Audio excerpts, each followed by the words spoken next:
Hello students, C programming language के lecture series में आपका स्वागत है। आज के इस वीडियो में हम सीखेंगे एरे को सॉर्ट करना। एरे सॉर्टिंग का मतलब है एरे के एलिमेंट्स को या तो असेंडिंग ऑर्डर में या फिर डिसेंडिंग ऑर्डर में अरेंज करना। अब हमने एक एग्जांपल यहाँ पे लिया है कि मान लीजिए हमारे पास 7 एलिमेंट्स हैं और एक डायग्राम के थ्रू मैंने आपको दिखाया है कि पहले से हमारा जो 7th एलिमेंट है उसका इंडेक्स 0 से लेकर 6 तक होता है। हमारा पहला एलिमेंट 0 इंडेक्स के अकॉर्डिंग ARR 0 होगा, हमारा लास्ट एलिमेंट 6 इंडेक्स के अकॉर्डिंग ARR 6 होगा।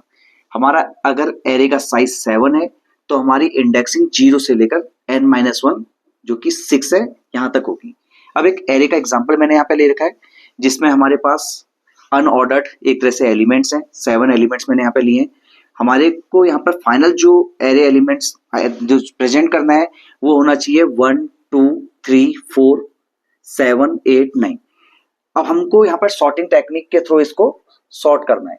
अब हमारे पास सॉर्टिंग टेक्निक्स बहुत होती हैं, बबल होता है, सिलेक्शन होता है, इंसर्शन होता है, क्विक सॉर्ट होती है, मर्ज सॉर्ट होती है। लेकिन यहाँ पे अभी सबसे बेसिक अगर हम सॉर्टिंग टेक्निक की बात करें तो बबल सॉर्ट हम यहाँ पे यूज करेंगे। बबल सॉर्ट टेक्निक के थ्रू हम अपने एरे के एलिमेंट्स को सॉर्ट करके देखेंगे। अब यहाँ पर सबसे पहले देखिए इसमें जो टेक्निक यूज की जाती है उसका लॉजिक हम समझते हैं। इसमें क्या किया जाता है, सबसे पहले और दूसरे एलिमेंट को कंपेयर किया जाता है। अगर पहले नंबर पे जो एलिमेंट है वो दूसरे नंबर पे एलिमेंट से बड़ा होता है तो उनके बीच में स्वैपिंग परफॉर्म कर दी जाती है। तो मैं यहाँ पर एक एरे का कॉपी जनरेट कर लेता हूं ताकि हम देख पाए हमारे पास बेस एरे क्या था और हमारे पास जो फाइनल एरे हमारा जनरेट हुआ वो क्या है। अब मैं एक बार फिर से एलिमेंट नोट कर लेता हूं। तो सबसे पहले फर्स्ट एलिमेंट और सेकेंड एलिमेंट, अगर हम इंडेक्सिंग की बात करें तो इंडेक्स 0 और इंडेक्स 1 वाले एलिमेंट को आपस में कंपेयर किया जाता है। अगर फर्स्ट नंबर पे जो एलिमेंट है वो सेकंड नंबर पे एलिमेंट से अगर बड़ा है तो उन दोनों की पोजीशन को स्वैप कर दिया जाता है। तो यहाँ पर स्वैपिंग परफॉर्म होगी, हमारा 1 7 हो जाएगा।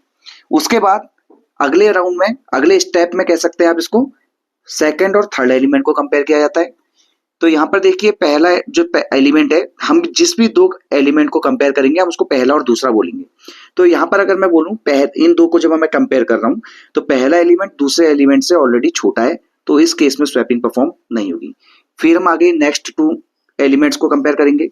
अब देखिए यहाँ पे पहला एलिमेंट दूसरे एलिमेंट से बड़ा है तो यहाँ पर स्वैपिंग परफॉर्म होगी। तो स्वैपिंग परफॉर्म मतलब उनके आपस में पोजिशन को इंटरचेंज करना है हमें। उसके बाद हमारा नेक्स्ट इंडेक्स 3 और इंडेक्स 4 वाले एलिमेंट को हम कंपेयर करेंगे। यहां पर भी देखिए अगर पहला एलिमेंट दूसरे एलिमेंट से बड़ा है तो स्वैपिंग परफॉर्म होगी। उसके बाद हमारा 4th इंडेक्स और 5th इंडेक्स आपस में कंपेयर होगा। यहाँ पर 4th इंडेक्स का जो एलिमेंट है वो ऑलरेडी छोटा है 5th इंडेक्स के एलिमेंट से, तो यहाँ पे कोई स्वैपिंग परफॉर्म नहीं होगी। अब उसके बाद 5th इंडेक्स और 6th इंडेक्स में कंपेरिजन होगा। तो 5th इंडेक्स का एलिमेंट 6th इंडेक्स के एलिमेंट से बड़ा है तो यहाँ पर स्वैपिंग परफॉर्म होगी। तो यहाँ पर 3 and 9 स्टोर हो जाएगा। तो देखिए यहाँ पर अभी केवल फर्स्ट राउंड हुआ है, आप इसको फर्स्ट राउंड बोल सकते हैं या फर्स्ट पास बोल सकते हैं। अगर मैं फर्स्ट पास की बात करूं केवल, तो यहाँ पर अभी हमारा एरे जो है वो सॉर्टेड नहीं हुआ है। लेकिन अगर मैं एक पॉजिटिव एस्पेक्ट देखूं तो हमारा सबसे बड़ा एलिमेंट सबसे लास्ट पोजिशन पे फिक्स हो चुका है। आपका कोई भी एलिमेंट चाहे इस जो सॉर्टिंग टेक्निक है इसकी यही खासियत है कि आपके पहले राउंड के बाद, पहले पास के बाद आपका बिगेस्ट एलिमेंट जो होता है वो लास्ट में पहुंच जाता है। आप किसी भी एक दूसरा एग्जांपल भी लेके देख सकते हैं। आप इस 9 को दूसरी जगह पर रख के देखिए, फिर भी आपका 9 जो है पहले पास के बाद लास्ट अपनी पोजीशन पर पहुंच जाएगा। तो एक तरह से देखा जाए हमारा जो एरे है पीछे से इधर से शॉर्ट होते हुए आएगा। अब हम सेकेंड राउंड को एक बार समझ लेते हैं। सेकेंड राउंड में हमारा सेम मेथड हम यूज करेंगे। अब इसको मैं सेकंड पास लिख देता हूं एक बार। फिर से फर्स्ट और सेकंड एलिमेंट को मैं कंपेयर करूंगा तो 1 और 7, देखिए ये एक तरह से अपनी ऑलरेडी सॉर्टेड पोजीशन पे है तो कोई स्वैपिंग परफॉर्म नहीं होगी। 7 4, 7 बड़ा है 4 से तो स्वैपिंग परफॉर्म होगी। 4 इधर आ जाएगा, 7 इधर आ जाएगा। अब फिर से 7 और 2 इस जगह पर आ जाएगा और 7 यहाँ पर स्वैपिंग परफॉर्म हुई। अब 7 8 ऑलरेडी सॉर्टेड है, कोई स्वैपिंग परफॉर्म नहीं होगी। 8 3 स्वैपिंग परफॉर्म होगी 3 और 8 के बीच में। अब 8 9, अब देखिए 9 तो ऑलरेडी सबसे लास्ट में था, अगर अब मैं इस चीज को नोटिस करूं तो 9 मेरा ऑलरेडी लास्ट में है, तो 9 तो मेरा किसी से भी कोई भी कंपैरिजन में छोटा साबित नहीं होने वाला, क्योंकि 9 ऑलरेडी सबसे बड़ा एलिमेंट हमने बोला कि सबसे लास्ट पोजीशन पे आ जाता है। तो अब एक तरह से देखा जाए सेकंड पास की अगर मैं बात करूं तो मेरा second largest element second last position पे सेट हो गया है। 1 4 2 7 3 ये अभी अनसॉर्टेड है, लेकिन 8 और 9 सॉर्टेड हो चुके हैं। अब फिर से मैं थर्ड पास की बात करता हूं, फिर से मैं एक बार ऐसे ही उसी मेथड से कंपेयर करके देखता हूं। 1 4 सॉर्टेड है, 4 2 स्वैपिंग परफॉर्म होगी, 2 4 हो जाएगा। 4 7 सॉर्टेड है, 7 3 स्वैपिंग परफॉर्म होगी, 3 7 हो जाएगा।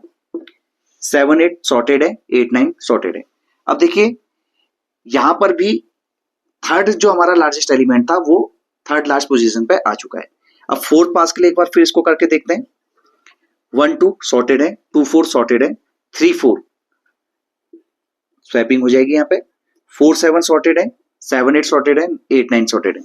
अब इसके बाद अब भले ही ये ऑलरेडी सॉर्टेड हो चुका है, लेकिन हमको n राउंड्स पूरे चलाने पड़ेंगे, क्योंकि हमको बीच में पता नहीं चलेगा ऐसे, हमको तो अभी देखने से पता चल रहा है कि एरे ऑलरेडी सॉर्टेड हो चुका है। लेकिन हमारा जो एरे है, मान लीजिए अभी भी इसमें कोई एरे जो एरे एलिमेंट अगर कोई अनसॉर्टेड रह जाता, तो n नंबर ऑफ पासेस अगर हम जब इसके पूरे कंप्लीट करेंगे तो आपका कैसा भी एरे हो जिसमें अगर 7 एलिमेंट्स है तो 7 राउंड्स में टोटल चलेंगे, तो कैसा भी एरे हो आपका वो आपका पूरी तरह से सॉर्टेड हो जाएगा। अब इसी को कोड में कन्वर्ट कर लेते हैं, इसको समझते हैं इसका कोड कैसे बनेगा। तो सबसे पहले मैंने इंट मेन लिखा, एक एरे मैं ले लेता हूं जिसका मैक्सिमम साइज में 50 ले लेता हूं, नंबर ऑफ एलिमेंट्स के लिए मैं n ले लेता हूं, लूप चलाने के लिए मैं i लेता हूं। अब यहाँ पे हमारे को नेस्टेड लूप चलाना पड़ेगा। नेस्टेड लूप क्यों चलाना पड़ेगा इसको भी मैं समझाता हूं आपको। देखिए आपने जब हमने पहला पास लिया था, जब पहला पास के लिए हम इसको इस लॉजिक को समझा था हमने, तो आपका पहला दूसरा दूसरा तीसरा तीसरा चौथा चौथा पांचवा एलिमेंट्स आपके कंपेयर हो रहे थे। तो ये कंपैरिजन करने के लिए भी हमको एक लूप चाहिए, तो इनर लूप उसको बोलेंगे। और उसके बाद पहला राउंड दूसरा राउंड तीसरा राउंड जो हमने बोला उसके लिए हमें एक लूप चाहिए, तो उसको आउटर लूप बोलेंगे। तो यहाँ पर हमारा नेस्टेड लूप यूज होगा, आउटर लूप बोलेंगे बाहर वाले लूप को, और जो अंदर वाला लूप होगा उसको इनर लूप बोलेंगे। तो दो वेरिएबल मुझे आई और जे चाहिए यहाँ पे। अब मैं सबसे पहले यूजर से नंबर ऑफ एलिमेंट्स मांग लूंगा, enter the number of element, कोई भी आप एप्रोप्रिएट मैसेज यहाँ पे प्रिंट कर सकते हैं। अब मैं n की वैल्यू रीड कर लेता हूं। अब देखिए यहाँ पे लूप पहले हम जो चलाएंगे वो केवल एरे के एलिमेंट को इनपुट लेने के लिए करेंगे। i less then equal to n minus 1 i plus plus, और यहाँ पर स्कैनफ स्टेटमेंट लिख के मैं एरे के एलिमेंट रीड कर लूंगा। तो ये मेरे एरे के एलिमेंट n एलिमेंट इसमें रीड हो गए। अब सॉर्टिंग का जो लॉजिक है, सबसे पहले देखिए मैंने आपसे बोला कि आउटर लूप चल रहा है, जो i वेरिएबल को आउटर लूप के लिए ले लेते हैं। 0 से लेकर i less then equal to n minus 1 i plus plus मैंने इसको ले लिया। ये लूप तो मेरा नंबर ऑफ पासेस के लिए हो गया, कि मैंने जैसे आपसे बोला था फर्स्ट पास सेकंड पास थर्ड पास। अब एक इनर लूप ले लेता हूं मैं, जिसमें मैं पहले एलिमेंट दूसरे एलिमेंट को कंपेयर कर रहा था, जैसे फिर दूसरे तीसरे को कर रहा था, तो वो ये हमारा वैल्यू जो इनर लूप है ये कंट्रोल करेगा। तो ये मैंने ले लिया j equal to 0, j less then equal to n minus i minus 2। अब ये क्यों लिखा है इसको भी हम लॉजिक में समझेंगे। उसके बाद मैंने लिख लिया j प्लस प्लस। अब देखिए हमारा जो लॉजिक था उसमें उसके हिसाब से हम पहले और दूसरे एलिमेंट को आपस में कंपेयर कर रहे थे। तो कंपैरिजन के लिए मैंने कोड ये लिखूंगा, ए आर आर जे ग्रेटर देन ए आर आर जे प्लस 1। ये पहले एलिमेंट और दूसरे, मान लीजिए जे की वैल्यू 0 है अगर, तो ये ए आर आर 0 बनेगा और ये बन जाएगा ए आर आर 1। तो ए आर आर 0 अगर पहला एलिमेंट है तो ए आर आर 1 दूसरा एलिमेंट होगा, तो हम इन दोनों को कंपेयर करेंगे। अब ये कंडीशन जब ट्रू होगी तभी हम स्वैपिंग करेंगे। यहाँ पर भी अगर हम देखें तो हमने स्वैपिंग परफॉर्म तब करी थी जब हमारा पहला एलिमेंट दूसरे एलिमेंट से बड़ा था। अगर 1 7 होता तो हम स्वैपिंग परफॉर्म नहीं करते। तो वही मैंने चीज लिखी है कि पहला एलिमेंट दूसरे से अगर बड़ा होगा तो ही स्वैपिंग परफॉर्म करेंगे। तो स्वैपिंग का लॉजिक तो सिंपल सा ले लेते हैं, temp equal to A R R J, A R R J equal to A R R J plus 1 और A R R J plus 1 equal to 10। तो ये स्वैपिंग का लॉजिक हो गया। स्वैपिंग भी हमारी कंडीशनल बेस्ड स्वैपिंग है, अगर एलिमेंट बड़ा होगा तो ही स्वैपिंग परफॉर्म होगी, अदरवाइज स्वैपिंग परफॉर्म नहीं होगी। तो ये मेरा इफ कंडीशन का मैंने ब्रैकेट क्लोज कर दिया, एक इनर लूप का मैं ब्रैकेट क्लोज कर दूंगा और एक आउटर लूप का ब्रैकेट में क्लोज कर दूंगा। अब ये मेरा सॉर्टिंग का जो कंप्लीट लॉजिक है। अगर देखें आप तो मेन हमारा जो पार्ट है पूरे प्रोग्राम का वो ये है। अब देखिए कैसे काम कर रहा है, एक वैल्यू यहाँ पे पुट करके देखते हैं। तो देखिए ये तो आपका n-1 टाइम चल रहा है आउटर लूप, यानी कि नंबर ऑफ पासेस कंट्रोल कर रहा है। मेन जो है यहाँ से है j इक्वल टू 0 है, तो जब j की वैल्यू 0 होगी तो ये बन जाएगा ARR 0 ARR 1। तो ARR 0 और ARR 1 की आपस में वैल्यू में कंपेरिजन हो रहा है। 7 1 से ग्रेटर है, इसका मतलब यही हुआ, क्योंकि j का अगर वैल्यू 0 आती है तो ये बन जाएगा ARR 0, तो ARR 0 पे 7 है और यहाँ पर ARR j प्लस 1 पे 1 है। तो 7 अगर 1 से ग्रेटर है, कंडीशन ट्रू है, तो ये स्वैपिंग यहाँ पे परफॉर्म हो जाएगी, यानी कि 1 और 7 हो जाएगा। इसी तरह से अगले राउंड में जब j की वैल्यू यहाँ पर प्लस प्लस हुई है तो j की वैल्यू 1 हो जाएगी, तो ये बन जाएगा ARR 1 यानी कि ये वाला एलिमेंट 7 और उसके बाद j प्लस 1 यानी कि 2। तो 7 और 8 में कंपेरिजन का कोई स्वैपिंग परफॉर्म नहीं होगी।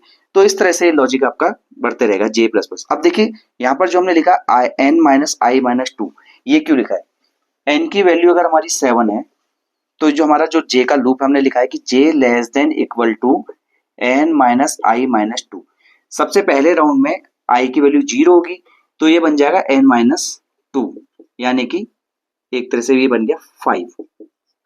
तो हमने इनर लूप 5 तक ही क्यों चलाया, इसको समझते हैं पहले। j less then equal to 5 यानी कि 5 इंडेक्स तक जाएगा। हमने इसलिए इसको चलाया n माइनस आई माइनस 2 तक, क्योंकि देखिए जब j की वैल्यू इंक्रीज होते हुए जाएगी तो लास्ट वैल्यू j की आएगी 5, तो ये बन जाएगा ARR 5 ग्रेटर देन ARR 6। तो ARR 5 मेरा जो एलिमेंट है सेकंड लास्ट एलिमेंट है, इंडेक्स जो है 5 है और ARR 6 मेरा लास्ट एलिमेंट है। तो ARR 5 जब मेरे पास है तो मैं उसको ARR 6 से कंपेयर कर रहा हूँ, और अगर स्वैपिंग परफॉर्म होनी है तो आप ये देख लीजिए कि 9 और 3 है, तो मान लीजिए यहीं पे तो मेरे पास ऐसे एलिमेंट होते तो यहाँ पर 3 आ जाएगा, यहाँ पे 9 आ जाएगा, स्वैपिंग परफॉर्म होगी। लेकिन अगर मैं इसको n माइनस आई माइनस 2 ना लिखूं, मैं इसको n माइनस आई माइनस 1 लिख दूं, तो अब क्या होगा, ये 6 के लिए भी चलेगा। अभी तो क्या हुआ है, इसके बाद 6 पे नहीं जाएगा क्योंकि कंडीशन फॉल्स हो जाएगी, तो 5 तक ही चलेगा।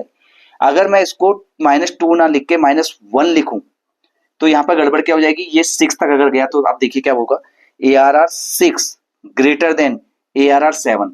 तो आप देखिए हमारे पास 7th इंडेक्स तो है ही नहीं, तो इसका मतलब हम एक तरह से सेगमेंटेशन फॉल्ट यहाँ पर हमारा प्रॉब्लम आ सकता है, क्योंकि हम एक ऐसे मेमोरी स्पेस को एक्सेस करने की कोशिश करेंगे जो हमारे प्रोग्राम का पार्ट नहीं है। तो इसीलिए ये जो लॉजिक मैंने यहाँ पर लिखा है n माइनस आई माइनस 2 लिखा है। अब यहाँ पर जो माइनस आई लिखा है उसको भी समझ लेते हैं ऐसा क्यों लिखा है।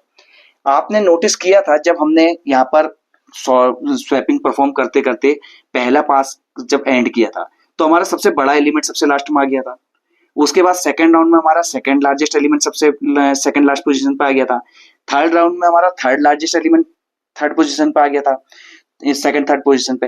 तो इसका मतलब हर राउंड में हमारा एक कंपैरिजन कम होता जा रहा है, तो उसी को कंट्रोल करने के लिए मैं यहाँ पे आई लिख रहा हूँ, क्योंकि आई की वैल्यू धीरे धीरे 0 होगी 1 होगी 2 होगी तो उतने ही कंपैरिजन मेरे कम होते जाएंगे।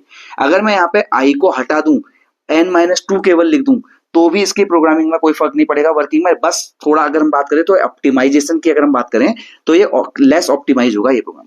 केवल n-i यहाँ पे मैं इसको इस तरह से लिख दूं, मान लीजिए n-2।